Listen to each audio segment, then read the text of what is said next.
Samuel Sandler a présidé la communauté juive de Versailles pendant de longues années. Son fils, Jonathan, y a fait sa bar mitzvah et s'y est marié. Son petit-fils, Aryeh, y a été circoncis. Même si les enfants étaient installés à Toulouse, la famille Sandler est restée versaillaise de cœur. Alors là, Samuel, on est dans le square Jonathan Sandler. C'est un square qui a été inauguré l'été dernier. Pourquoi c'est important qu'il y ait un square qui porte le nom de votre fils ? Parce que c'est la mémoire. J'ai toujours souhaité qu'on se souvienne de lui. Malheureusement, en France, on ne retient que le nom de l'assassin, en particulier celui-là, plus que les victimes. Je ne prononce jamais le nom de l'assassin, non pas pour des raisons de superstition, c'est tout simplement parce que s'il a un nom, un prénom, c'est que quelque part il a une étincelle d'humanité que j'ai toujours refusé de lui accorder. Moi, je pense beaucoup à l'attentat du Stade de France et du Bataclan, parce que les familles, on leur prononce plus le nom.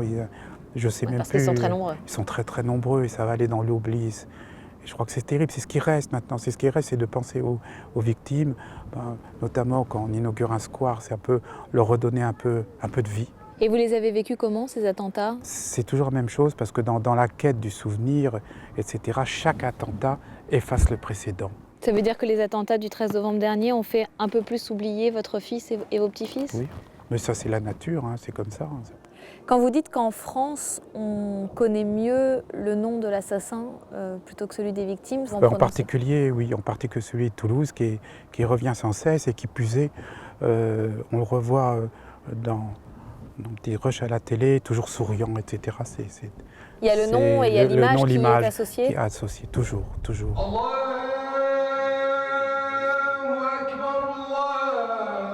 L'incompréhension et la douleur restent toujours aussi vives. Cela n'a pas empêché Samuel Sandler de continuer à s'investir dans le groupe interreligieux pour la paix dans les Yvelines. Avec ses deux partenaires chrétiens et musulmans, ils organisent toutes sortes de rencontres et d'événements pour favoriser le dialogue. Un vocabulaire un peu... Une proximité, une fraternité entre nous.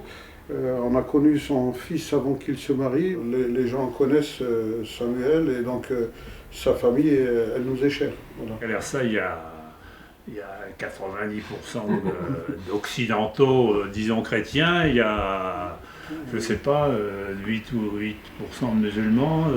Les juifs, c'est... Il reste plus que 2%. Hein. Ouais.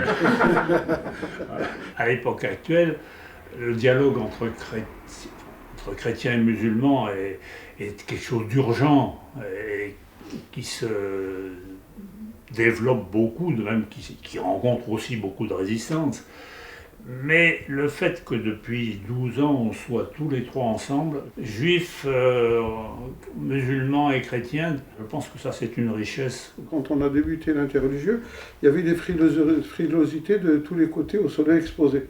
Quelle que soit la religion, on ne savait pas trop ce que ça voulait dire. Mais à partir du moment qu'il y a une fraternité qui a pu émerger entre les hommes, donc on en voit toute la nécessité et on en mesure tout l'intérêt aujourd'hui. Oui. Et surtout lorsqu'on a été un peu heurté, tsunamisé par les événements qui ont secoué le pays. Plusieurs fois par an, Samuel, Mohamed et Xavier organisent des journées portes ouvertes dans leurs lieux de culte respectifs, comme ce jour-là, dans l'église Sainte-Élisabeth à Versailles. L'occasion pas si fréquente, par exemple, d'apercevoir kippa et voile islamique à l'intérieur d'une église.